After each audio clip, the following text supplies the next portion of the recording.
What do we do when we face temptation? It's really a matter of when, not if, because the temptation will come, but how do we deal with it? Let's check out the life of Joseph.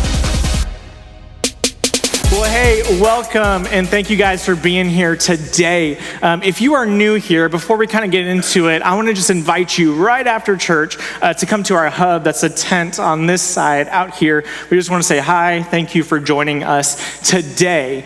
And also, we're going to be continuing in our series this morning. But before we get there, we have a little church family business to discuss. And this is rare, okay? We don't have a lot of church family meetings, I promise, like where we discuss business. We have one meeting a year. We're not even meeting. We send out an email and you vote on it a month later. But we got some business to discuss because a wonderful opportunity has kind of opened its doors.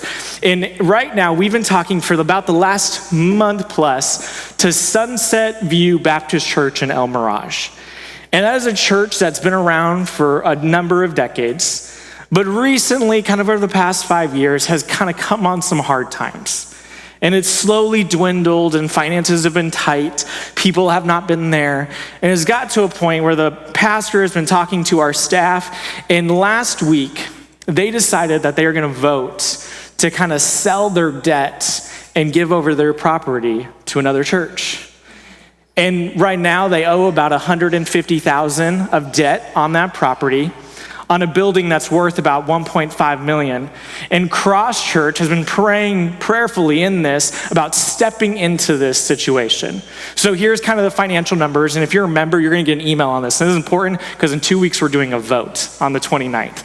So we're going to pay $150,000 in debt. We're going to get this property that's worth about 1.5. So financially, okay, it makes sense. It's a slam dunk. But that's not the exciting part. The exciting part is we're going to still make a church there.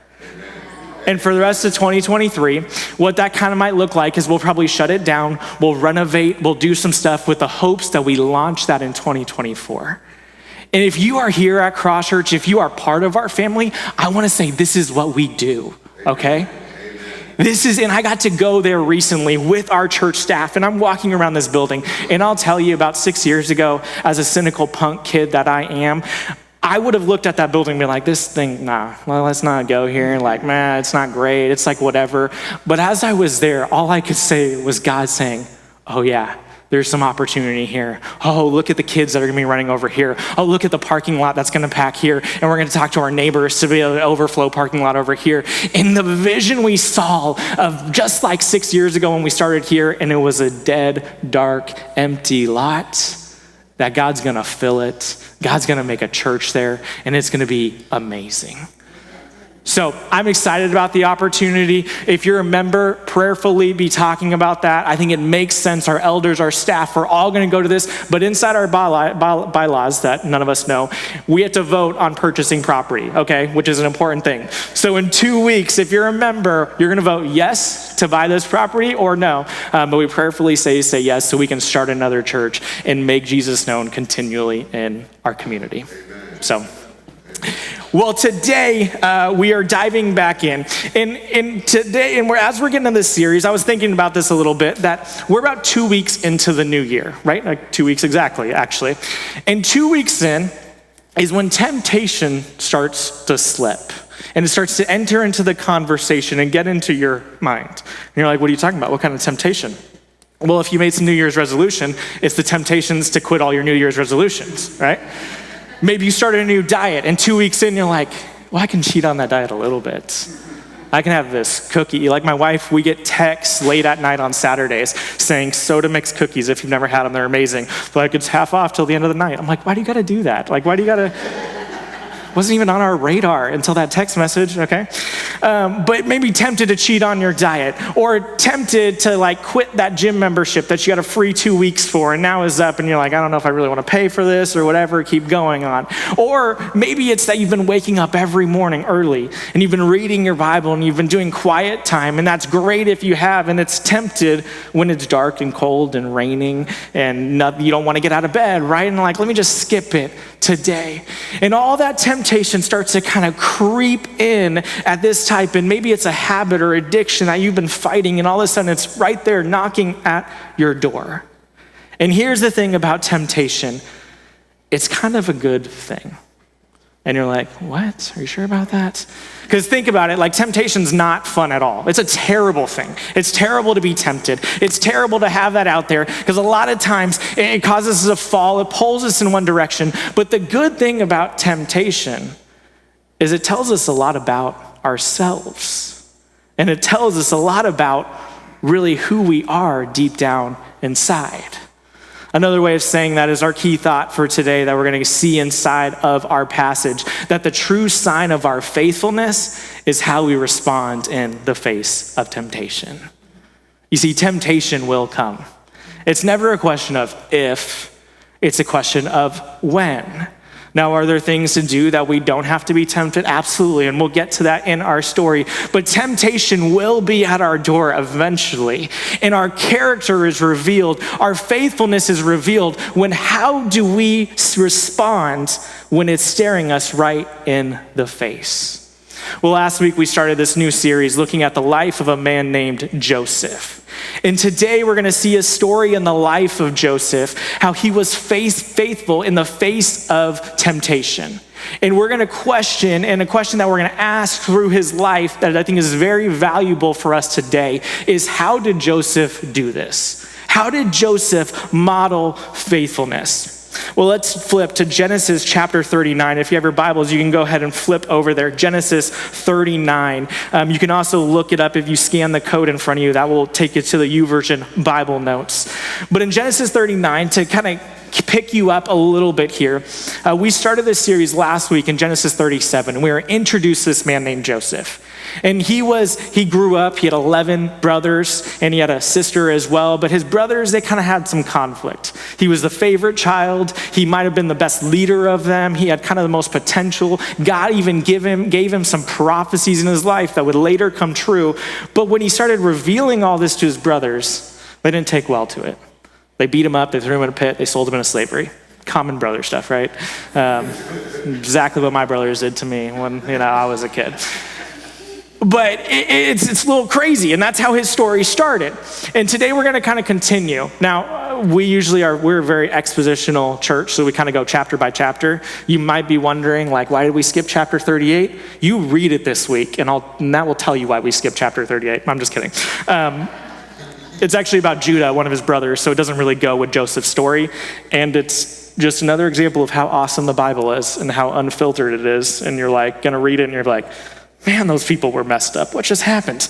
But that's a good little homework assignment for you. But in Genesis 39, we're going to kind of go right in the story. So right after Joseph is sold off into slavery, we come into his story. And I'm going to give you a little spoiler alert at the beginning of this. Is Joseph in chapter 39 is awesome. He is like an amazing guy. We talked about some of the mistakes he might have made in 37, but in 39, maybe he has a few little things he could have tweaked, but he really, like when the test came, he stood up strong. So how did he do this? And the first thing I think we're gonna see when we kind of ask this question of how did he model faithfulness is Joseph was faithful in his career. Let's start in Genesis chapter 39, starting in verse 1. It says, now Joseph had been taken to Egypt. An Egyptian named Potiphar, an officer of Pharaoh and the captain of the guards, bought him from the Ishmaelites who had brought him there. Verse 2, the Lord was with Joseph, and he became a successful man serving in the household of his Egyptian master. Right off the bat, and in our story here, we are told that Joseph was a successful man in Egypt, right? He's a slave, so he's kind of like an employee of this guy Potiphar. Then he kind of like owns the rights to him, if you will, but he immediately sees success. Now, I want us to reflect on this for a second, on how impressive this is. Because if we put ourselves in the context of Joseph's shoes, we said in 37, He had come from a place where his family was pretty well off. His dad was wealthy, and he had been given this position of leadership. He had been given dreams from God that I'm going to do great things for you. He even gave him a special coat. Like he was on cloud 9. He was a 17-year-old kid about to enter adulthood, and he's like, it's only going to go up. And then it went down into a pit, right? And when he got beat up and sold into slavery, if I was Joseph, I would have been super depressed. Be like, well, that's it. It's not coming true. I'm going to write off my losses. I'm going to be angry about my situation. I'm going to complain to God all day long, like, what happened? I saw a cool dream. My brothers are bowing down to me. Instead, they beat me up and sold me into slavery after trying to kill me. Like, God, what is going on? Like, if there was ever a reason to go on like angry Twitter rants or like, film, like, you ever see those reels in TikTok or Instagram of like people crying? I shouldn't laugh about that, but it's kind of funny sometimes. Like, when you're like, that is all staged. Everything is fake you see online, okay? That's super fake. But Joseph could have done it for real. He had every single reason to be mad at his situation, but instead, he simply works. He starts to put his hand to the plow. He just works. He says, man, this situation's terrible, but I'm just gonna make the best of it. I'm going to trust that God has me, and I'm gonna make the best of this situation. And let's keep reading and see how this works out for him. Picking up in verse 3, it says, when his master saw that the Lord was with him, and that the Lord made everything he did successful, Joseph found favor with his master and became his personal attendant. Potiphar also put him in charge of his entire household and placed all that he owned under his authority. From the time that he put him in the charge of his household and all that he owned, the Lord blessed the Egyptian's house because of Joseph. The Lord's blessing was on all that he owned in his house and in his fields. He left all that he owned under Joseph's authority. He did not concern himself with anything except the food that he ate. So Joseph is put in this terrible situation. He starts working, he finds some early success, and then that success kind of compounds a little bit more, and we see that he even gets a better job. Now, as we're gonna go through the story today, I think there's a few life lessons in here that we can learn. And this is the first one, is that sometimes faithfulness will get you promoted. That's what happened here with Joseph, is he was faithful to trusting God, faithful to thinking that like, God, you have a plan here, and it led to him getting a better job and getting promoted. And there's a couple interesting verses in verse 2 and 3. I just love it. It says the Lord was with Joseph and he became successful. It says the Lord was with him and the Lord made everything he did successful. You see, Joseph kept trusting God. He kept following God. He kept being faithful to the will of God in his life, and he found success. Now, we don't get kind of the nitty-gritty details of what that looked like. It sounds like Potiphar had some fields and maybe he sold something or whatever that is. We don't know like if all of a sudden like his crops were more abundant or whatever that is, but it tells us that the world noticed. And the world was saying, hey, there's something different about this guy. Now, I think there are two things to emphasize here in this story with Joseph, these verses we've looked at so far, is one, that as we kind of said before, Joseph was probably tempted to be depressed. At any moment, he could have just said like, I'm just gonna throw in the towel. I'm not gonna work that hard. I'm not gonna I'm a slave now. Like most of the time when you were sold into that kind of slavery, you were just hoping like I would just get enough food and then eventually be able to die comfortably and live out my life. But he didn't do that. He's like, I'm not gonna wallow. I'm gonna trust God, knowing he has a plan for something greater. And then two, the also thing is, this is such a small temptation that when we, in retrospect of what Joseph is gonna face next. And I think a little lesson for us to kind of learn here is sometimes life is gonna be, maybe it seems like it's not fun, but it's gonna get worse. And sometimes we have to take advantage of the non-fun times because God's still pouring out blessings in that. And here's what I mean by that, because you may be here and you're like, dude, you don't know my situation. My situation is terrible. Like my life really is bad. Like I really am going through all this garbage and I really do have an awful situation. And that could very well be true. But I think sometimes we need to count our blessings because we're better off than 95% of our entire world. And too often we don't recognize that, yeah, Joseph was sold into slavery, but he also got sold then to a really good guy in Egypt that was a way better than he could have been sold over here. And so often we want to wallow in our situation and say, God, why me? Why this? Instead of saying like, you know what, things could be worse. Joseph's like, it could have been worse. My brothers could have actually killed me instead of just sold me, right? He's like, it could have been worse than this situation, so I'm going to make the best of it. And here's the deal, if you faithfully follow God and you work your butt off, which I think is part of following God. There's many verses that say, put your hand to the plow of work, right? We have a saying here is like, work like it all depends on you and pray like you know it all depends on God, right? Like you know it doesn't depend on you, but work like it and God will provide. And when we do that, sometimes God is gonna open some really good doors. And I will say all the time, he's gonna take care of us and he's gonna provide for us. I was reflecting on this and like reading this passage. I so often think about how much we push, right? We say here all the time, our mission at church is to make Jesus known. That means that it should infect every fiber of our life. So when you go to work, I hope people know that you're a believer in Jesus Christ if you are. But here's the thing, if people know that, then you better represent it. You better not be a lazy boss or a lazy coworker or be that person nobody wants to work with. Because Joseph here, I think, gives us a great model of if we're gonna say we represent Jesus and he represented God and he did it in the positive light. But here, I think there's some conviction for us is like, how are we working and knowing that we're trusting God and representing him well in our careers and in our workplace? But Joseph didn't stop there. Not only was he faithful in his career, but also he was faithful in his character. Let's keep reading and look at the end of verse 6. And I love when the Bible includes details like this. Okay, it says this, at the very end of verse 6, it says, now Joseph was well built and handsome. There's a reason it says that. The Bible doesn't say those things for no reason. Because it's gonna come into play, right? The Bible says a few different ways, like this woman's eyes were striking, meaning she was a knockout, or they were a little more homely, and it says nicely, the Bible puts those in there because it works into the narrative later on. Okay, so we know Joseph, he was well built and handsome. All right, when's this gonna come into play? Don't worry, no suspense, verse 7. After some time, his master's wife looked longingly at Joseph and said, sleep with me. Oh snap, this just got bad. Whew. Joseph at this point is wishing he wasn't so good looking. He's like, man, why can't I just cover it up or something? So this is a rough situation. Okay, this is already you're thinking there's so many ways this could go bad, so many TV shows that have probably shown you it's going bad. Verse 8. But he refused. All right, thumbs up to Joseph so far. He said, look, he said to his master's wife, with me here, my master does not concern himself with anything in his house, and he has put all that he owns under my authority. No one in this house is greater than I am. He has withheld nothing from me except you, because you are his wife.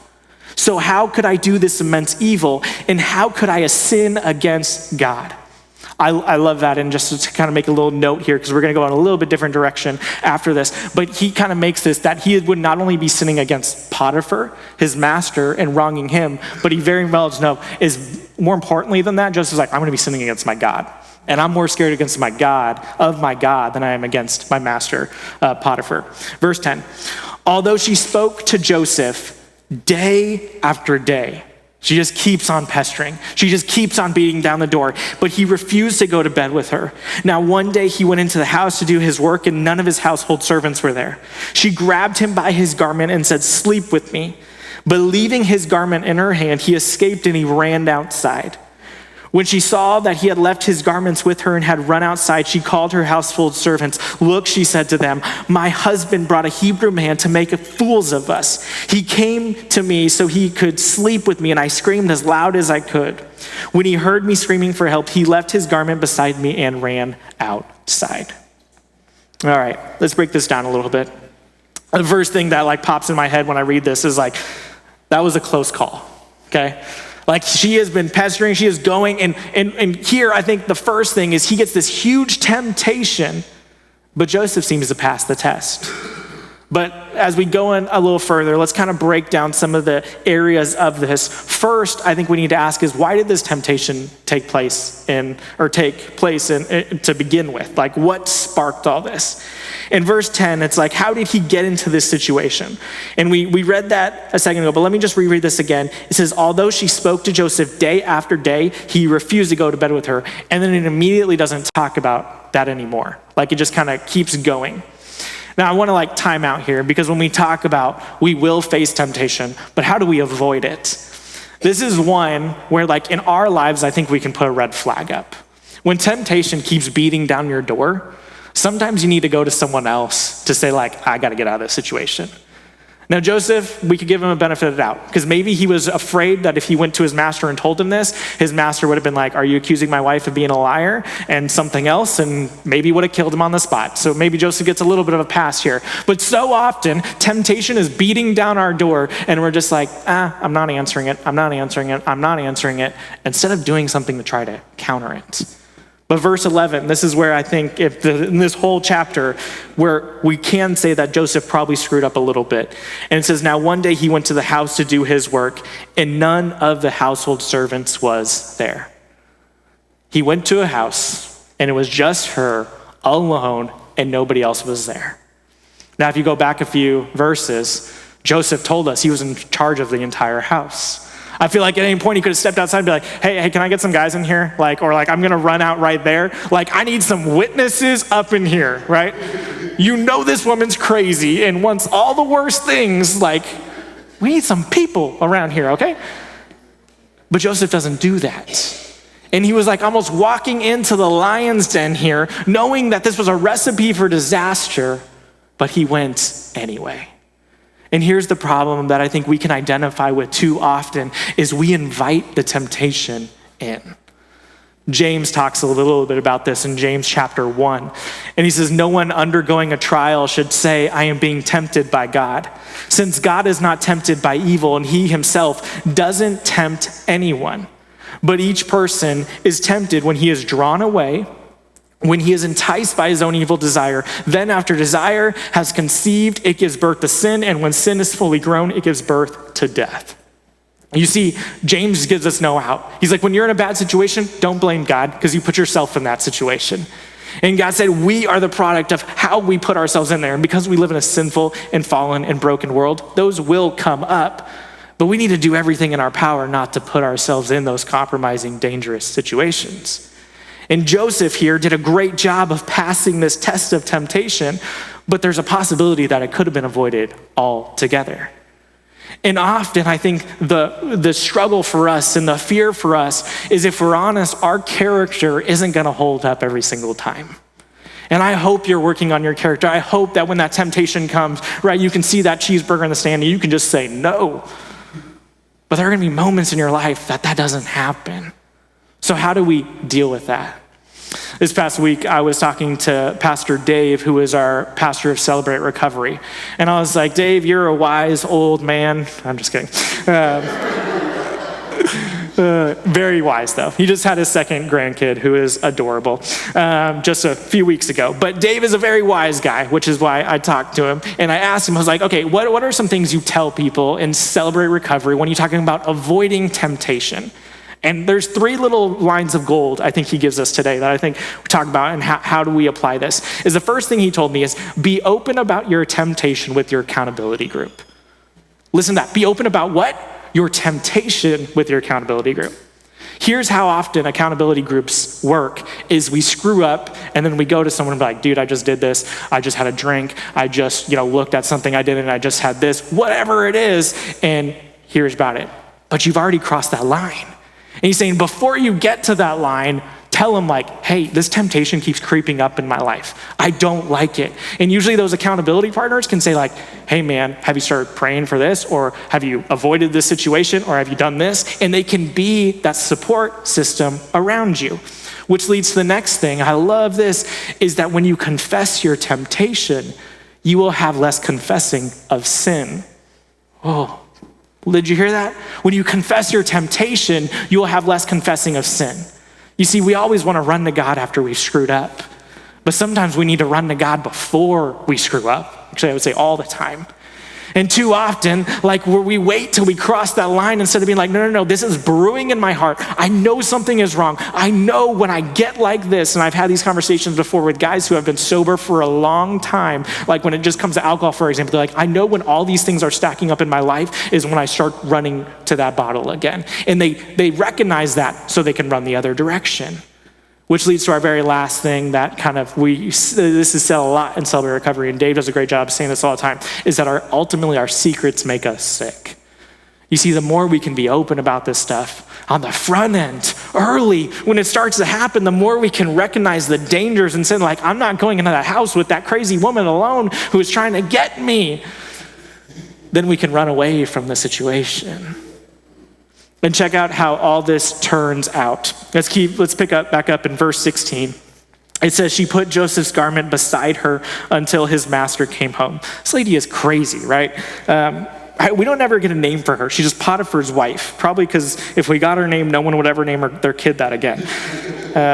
Verse 17, then she told him the same story. The Hebrew slave you brought to us came to make a fool of me, but when I screamed for help, he left his garment beside me and ran outside. When his master heard the story, his wife told him, these are the things your slave did to me. He was furious. And he had him, being Joseph, thrown into the prison where the king's prisoners were confined. So Joseph was there in prison. You see, Joseph passes the test of this crazy, difficult temptation. He's faithful in not falling into sin. He does everything right, yet he still is offered a terrible hand. This is our next life lesson, is sometimes faithfulness will get you thrown in prison. That's way less cool than the other one, right? We said before, sometimes faithfulness will get you promoted, but also sometimes faithfulness will get you thrown in prison. Now, I don't know about you, I really don't like that. I wrote that this week, and I still don't like it, okay? Usually I like the things I write, but I was like, I can't not write this. And like, I was thinking about this, and I'm like, if you had a choice, are you gonna choose a promotion every time? Yeah, I think so. Like, if I have a choice, like which direction I'm gonna go, the result I want, I'm gonna go with the good one. But that's not what being faithful is all about. It's about how do we control our behaviors, how do we control our actions, and the results are gonna happen.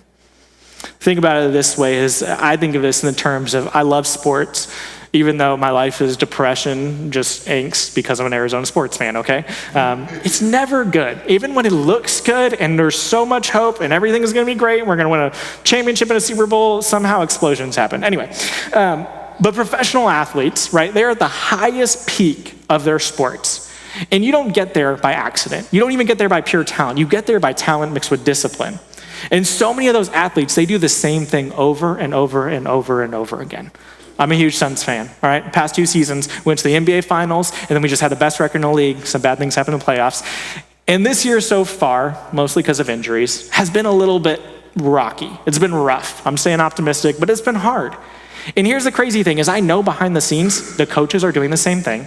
The players are still working their butts off. They're doing all the same stuff, but the results are different. And here's the thing, it's no different in our life in being faithful and following God. Is we live in a sinful, broken world, and we can't worry about the results that will happen because of it.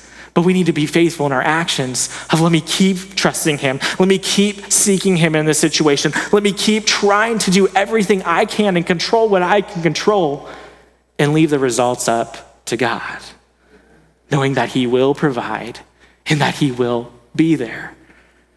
And Joseph, we see this in his life. He was faithful in his career. He was faithful in his character, even when it came. And this leads to kind of this last one, and we just got a glimpse of this, is he was faithful in his calamity. Let's pick up in verse 21. And it says, but the Lord was with Joseph, and he extended kindness to him. He granted him favor with the prison warden. The warden put all the prisoners who were in prison under Joseph's authority, and he was responsible for everything that was done. Think about this for a second. Joseph gets thrown in prison for something he didn't even do. This is another low point for Joseph, probably like a new low, right? Like, brothers selling you into slavery, and then it got a little better, and then it's like lower even. Now I'm in prison. I'm a slave and I'm in prison. That's not a good place to be, okay? But despite that, it says in verse 21 that the Lord was with Joseph. And here's the thing, it's not fair that Joseph was in this situation. It's not fair that he was there and he was kind of a victim of his world. But instead of complaining, he kept trusting and seeking God, and then God was right there by his side. And check out how all this turns out in verse 23. It says, the warden did not bother with anything under Joseph's authority, because the Lord was with him, And the Lord made everything that he did successful. Here's our last life lesson that we're going to see is that faithfulness will always get you prosperity. You see, we talked about in kind of this roller coaster of Joseph's life is he kind of comes back up. He goes from promotion to prison, and now it's probably not as high as it was before, but all of a sudden he's seen success again. He has kind of this position of leadership again. And I think this is why the story is so cool is that when you read it, that Joseph is still at prison at the end of the chapter. He's still in somewhere he wouldn't want to be, but God is still using him, and he's still seeing success inside his life. But here's what I think we need to define a little bit is it's the version of success that God gives. As I was thinking about this, and that word prosperity sometimes can feel a little gross, right? Like, what does that mean? Does that mean I'm going to be rich and I'm going to be wealthy and I'm going to see all this cool stuff? Well, not necessarily. But God kind of defines prosperity a little bit different. I think it's Psalms chapter 1, verse 1. It says, how happy is the one who does not walk in the advice of the wicked, or stand in the pathway with sinner, or sit in the company of mocker. Instead, his delight is in the Lord's instruction, and he meditates it on day and night, following God, being faithful to him. It says like this, he is like a tree planted beside flowing streams that bears its fruit in its season, whose leaf does not wither. Whatever he does prospers.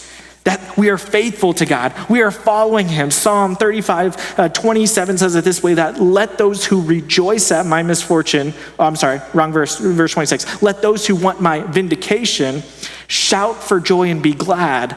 Let them continually say, the Lord be exalted, and he takes pleasure in his servants' prosperity or his well-being. You see, when we talk about this idea of prosperity with God, it's not necessarily about that money, power, and success in our world's terms, but it's about joy. It's about contentment. It's about meaning, about purpose, about being able to praise and celebrate our God. And we are further encouraged in this when we stand in the face of temptation because God promises us that we can. We prayed through this verse earlier in service in 1 Corinthians chapter 10. And I want to just read this again because so often we can get so frustrated. Like, God, why am I going through this situation? Why am I going through this trial? Why am I experiencing this? And God just keeps telling us, just keep trusting because I'm in control. Paul puts it this way in 1 Corinthians chapter 10, verse 13. He says that no temptation has come upon you except what is common to humanity. We don't have to be worried about what we're facing because God is bigger than it. He's seen it before. He's conquered it before. He's defeated it before. But then he continues and it says this, but God is faithful. He will not allow you to be tempted beyond what you are able, but with the temptation, he will also provide a way out so that you may be able to bear it. You see, Joseph went through a roller coaster of a life in just this chapter alone. And it gets even crazier after this. But what I love in this, despite the temptation he faced, despite the wins he had, he still endured this hardship. But what I love in this chapter 39 is it names God 7 times. And at 4 times, it says, but the Lord was with Joseph. You see, no matter what you're going through, the Lord can be with you. We just got done celebrating Christmas. And during the Christmas season, one of the names we talk about with Jesus coming down is Emmanuel, God with us. And you see, when Jesus came down here 2,000 years ago, he came down here to live a perfect life, to die on a cross, to forgive our sins so he could be with us. Because even though we've strained that relationship, even though we've done everything we can to drive God away, and even though our world seems to beat us down and put every obstacle in our way that we can't reach him, God reaches through all of it to grab us and to be at our side. And my challenge for us today is that when you look at your situation, either your current one, your past, or maybe you know a storm is coming and you're just like bracing for it, that you know that God is faithful. And no matter whatever temptation comes your way, that he will see you through it because he is there, because he loves you, and ultimately because our God is faithful. Let's pray this morning.